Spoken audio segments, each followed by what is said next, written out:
All right, hopefully that stays. Oh boy, I gotta cut this all apart.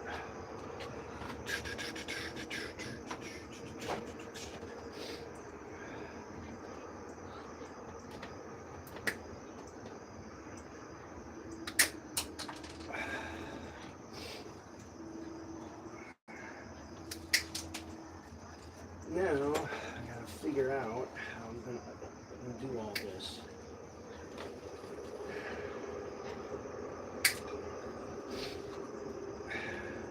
All the work has to be undone now. All the upgrades get undone. I didn't even break it. I have to redo it.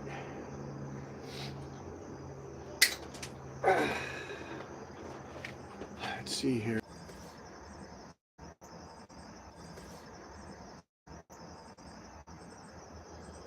Hey Shuggy, thanks for checking in.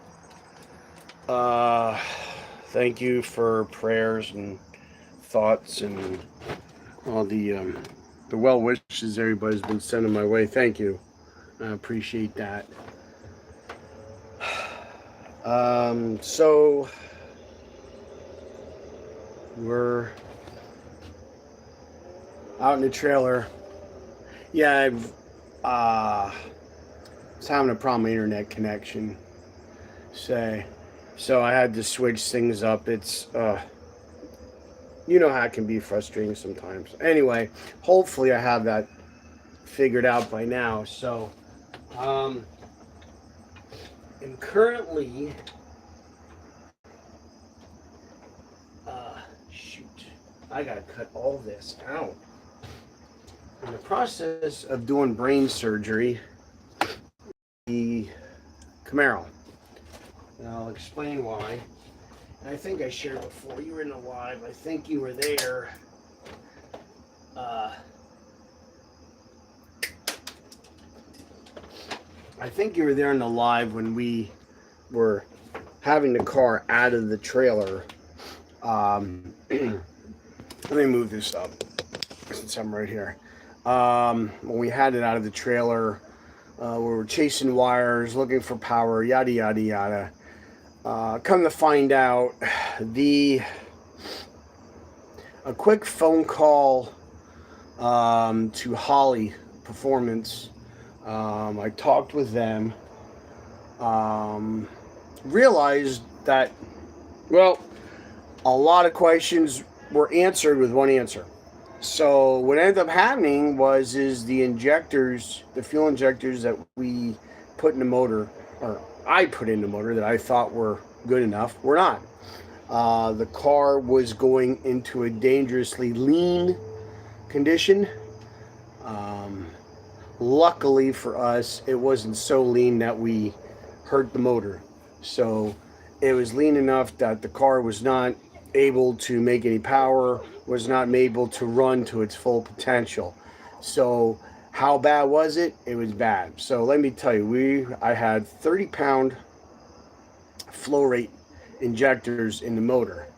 Called to the tech line at Holly, said I should be running a 36. Not just that, Shug. It's a two-headed problem. So not only were the injectors too small, okay, so what happened was because the injectors were too small, okay, the car was telling the computer, I need more fuel. The problem is the duty cycle, which is the amount of time that the computer turns the fuel injector on, the duty time was already probably maxed out. I don't know exactly the percentage, but I'm sure it was maxed out. So what ended up happening is this lean condition continued for how long? So this was basically, I'm trying to think how I can explain. So let's say, for instance, you want well, I'll see if I can. So, in other words, the fuel injector and the computer could only put out so much fuel.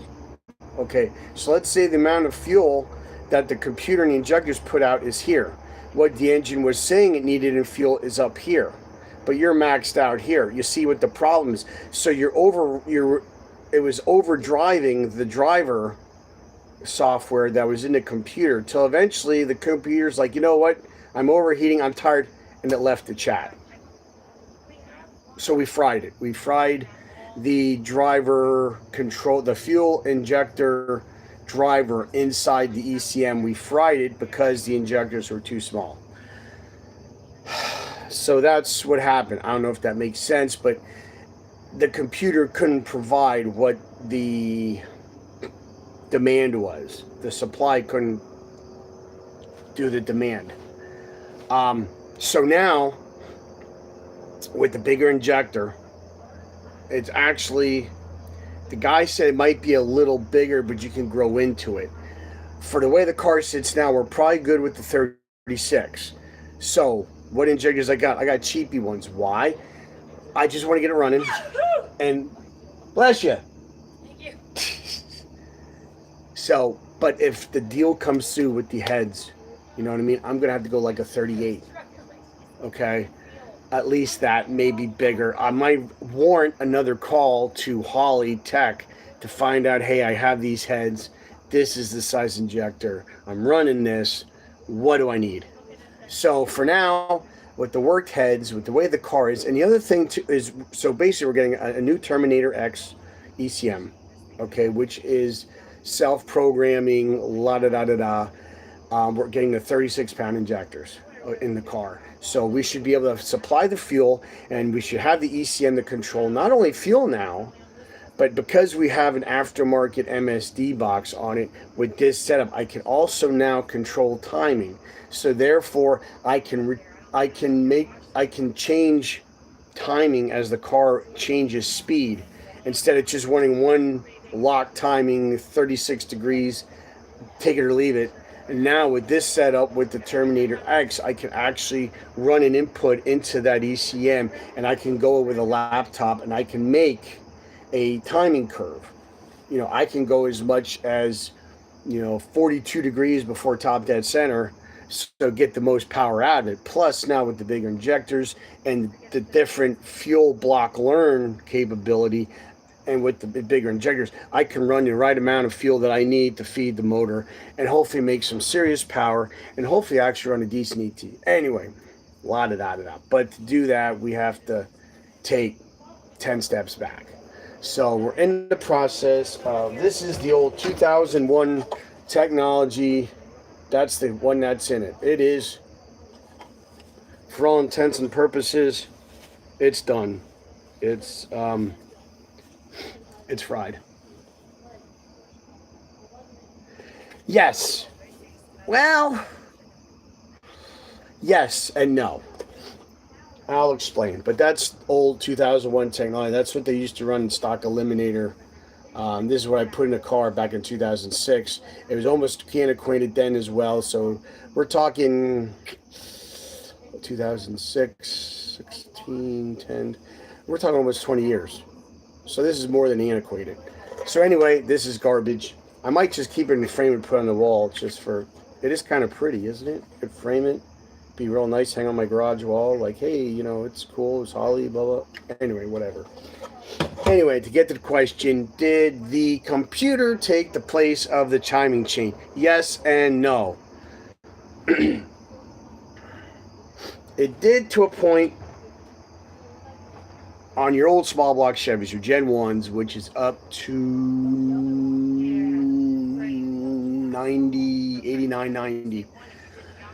You had a distributor. So the distributor did your ignition timing, but then also the timing chain,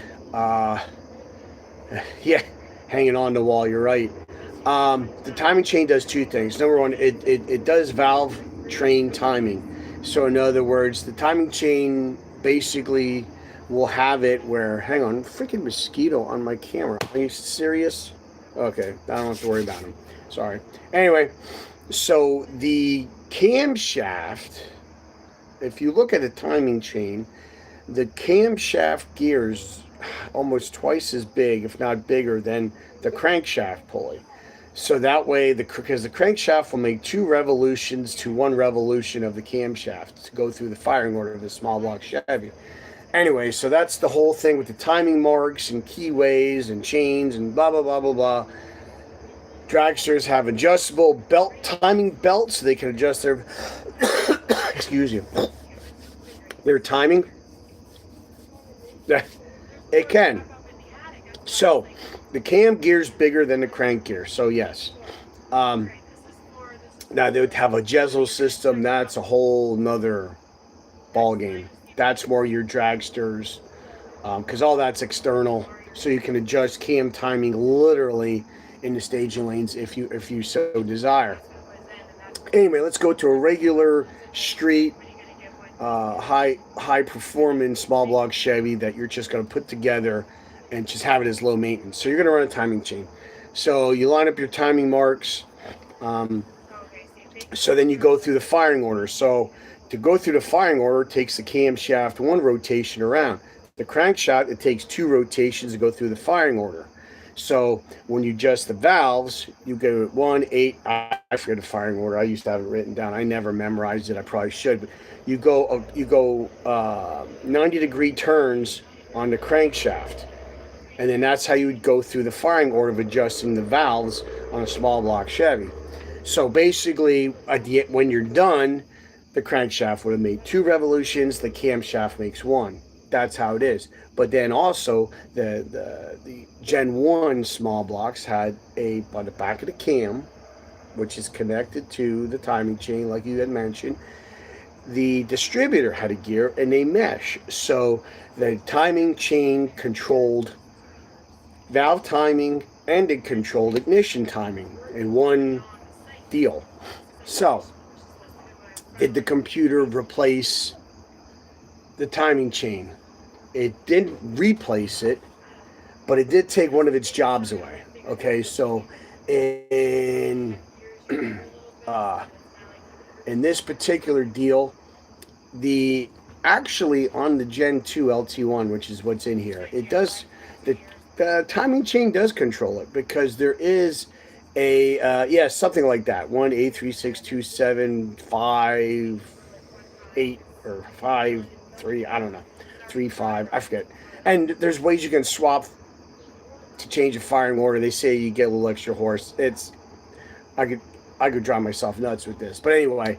So yes, the timing chain does. Now the only thing, at least on the Gen 2 LT1 small block Chevys, the distributor is on the front of the timing chain. So there's actually a 2-headed geared shaft, and the one goes inside the gear of for the camshaft. And then there's another, at the other end, there's a geared shaft that goes into the back of the distributor. And there's only one way that it's actually keyed on the distributor side. So there's only one way you can get that distributor on there, is if that's in a certain position. So that way, the distributor is on, is meshed with the camshaft. So that being said, yes, the timing chain, now that I think about it, yes, the timing, I don't know how the LS1 and the LS series engines are, if they're the same way or not. I only know up to Gen 2 LT1, but as far as I know, the timing chain controls both valve timing and ignition timing. Now, however, what the computer does, its job is to, I have an MSD crank. I'm gonna have to. I'll do a video sometime once it's back together. I have an MSD flying magnet crank trigger ignition. So basically, what it does, it's basically a wheel that bolts onto the crank. It has magnets in it, and it has a pickup. So basically, what that does, every time that magnet passes by the pickup, it tells to fire a spark plug. Okay. Now, as to which one, that's where the sensors come in. It senses what position the cam's at, what position the crank is at, yada, yada, yada. So the computer, in like a millisecond, takes all this information and knows which spark plug to fire where. Now, also, they also have a discharge ignition.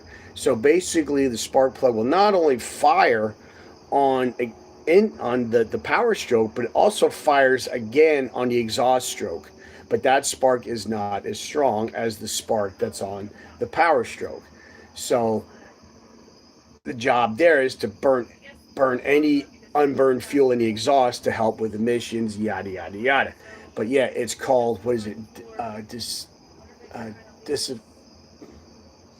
dissipate, something discharge, uh, spark or ignition, whatever. Basically, it fires on the exhaust stroke too to burn in any unburned fuel. So yeah.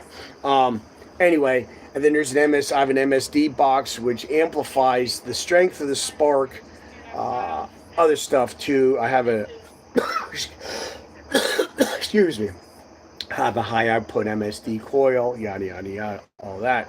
Said all that to say that now, even though I have an OptiSpark distributor, the OptiSpark is no longer a factor. It's just basically a tool that disperses the spark. It just carries the spark to the cylinder. It doesn't actually make the spark. The computer now uses the MSD box and the flying magnet MSD crank trigger system, takes that information and reads, and now it knows to shoot the spark out where. So hopefully now, with that setup and with the new ECM, I can control timing, I can control my fuel amount and curve and all that stuff, and hopefully we make more power. But we'll wait and see. So the whole thing now is, we got all the crappy wiring ripped out of it. I can't believe this car, I didn't have issues more than what I had. So a lot of that I got cut out. I'm still going to cut some out and then have to either replace the stuff, or I'm just not reusing it. It's just getting jettisoned in the garbage anyway. So hopefully we'll have, Lloyd's already been on my ass. Yes, it's like quicker than that it takes this information and process it. So anyway, Lloyd's already been giving me shit. We're getting brand new wiring, new loom, all this stuff. We're not even using factory harnesses to tap into. We're just going to rewire everything fresh.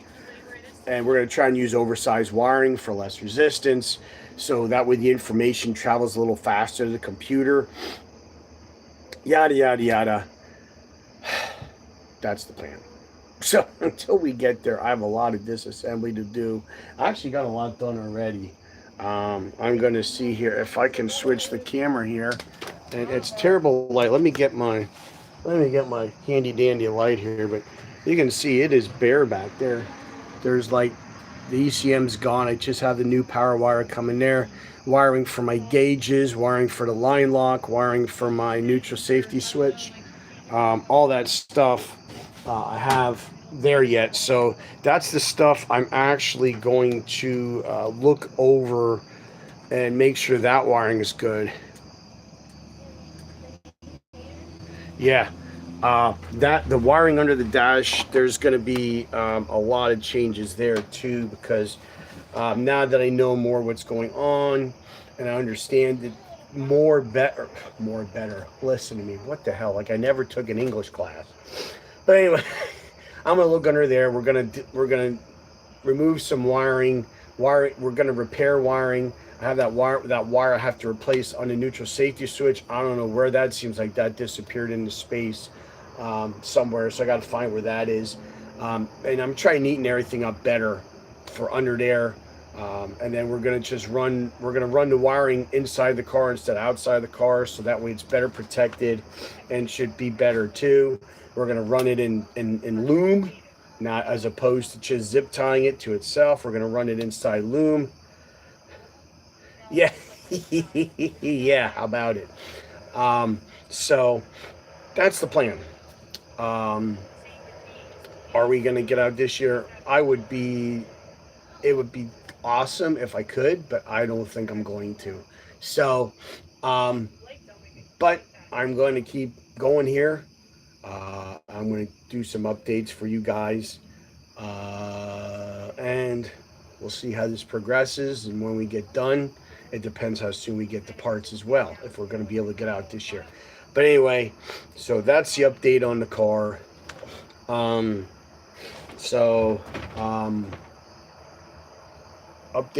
Personal update is we had the funeral this past Friday for Dad. We have a memorial service coming up next Monday. So that's going to be a hard day for me, I think. So if you think of it, keep me in your prayers and your thoughts. I would appreciate it. Uh, uh, yeah, that's what we're hoping as next year gets better. We should be able to come out swinging. We may, big maybe, we may get the thing on the dyno and have somebody go in there with a laptop and fine tune everything with the ECM to get even more power. But wait and see what happens. But yeah, so we'll keep everybody up to date. I got some other fabricating I got to do yet on the car, which I can do while the brain's out of it. So basically, it's like brain surgery.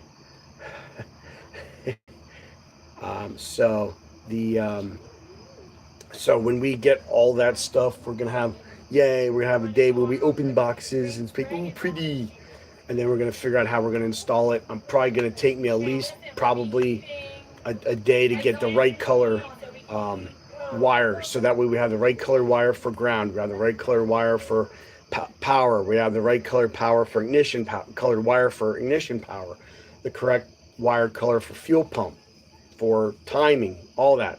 We want to make sure everything is color coded, so that way if there ever is a problem, we know what circuit and where to go and what color to look for. So that's what we're aiming for, but I will keep everybody up to date. And yeah, so yeah, I'll keep everybody posted, and we'll see how things go, if we can get this thing together in time or not. But we'll keep our fingers crossed, and we'll try and keep trucking on here, and we'll see how we go. So anyway, I'm going to get back to work, so I'm going to check out for now. Everybody, watch out for yourselves. Take care of each other. We'll see you next time right here on Big E's. Bye for now, guys.